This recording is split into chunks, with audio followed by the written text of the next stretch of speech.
ሞዴል መሆን መቻል አለበት።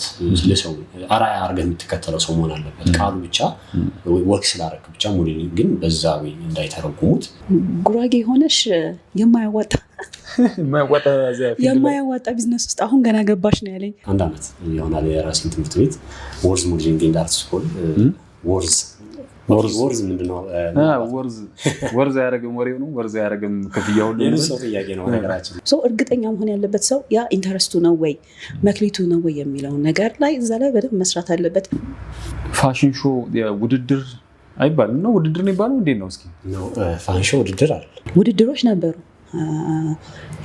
ጉራጌ ዞንን ወክዬ ማዕከላዊ ኢትዮጵያ ላይ ተወዳድሬ ነበረ። የወንድ ልጅ ተክለ ሰውነቱ ምናምን በጣም ማች ያደርጋል አይደል?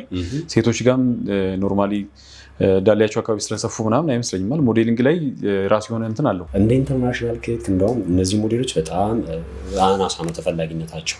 በእኛ ማህበረሰብ በተለይ በጉራጌ ማህበረሰብ በጣም እንትን ነውር ነው። ምን ይዘብን መጣ ነበር ምን ባል አሁን ላይ ግን የለም። ይሄ ትልቅ ነገር ለኔ። የተገላለጠ ልብስ በፍጹም አይቻልም፣ ግን በባህሉ በካልቸሩ በማንነቱ እጅግ በጣም ውብ ሆኖ መገኘት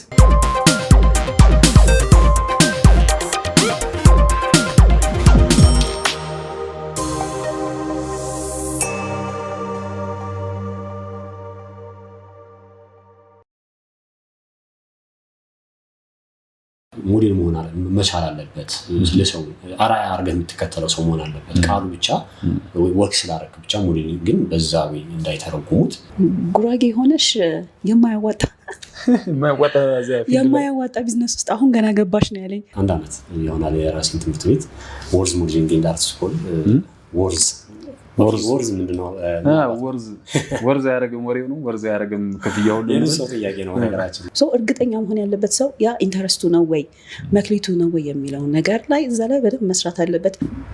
ፋሽን ሾው ውድድር አይባልም ነው? ውድድር ነው ይባላል። እንዴት ነው እስኪ? ፋሽን ሾው ውድድር አለ።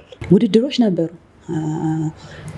ጉራጌ ዞንን ወክዬ ማዕከላዊ ኢትዮጵያ ላይ ተወዳድሬ ነበረ። የወንድ ልጅ ተክለ ሰውነቱ ምናምን በጣም ማች ያደርጋል አይደል?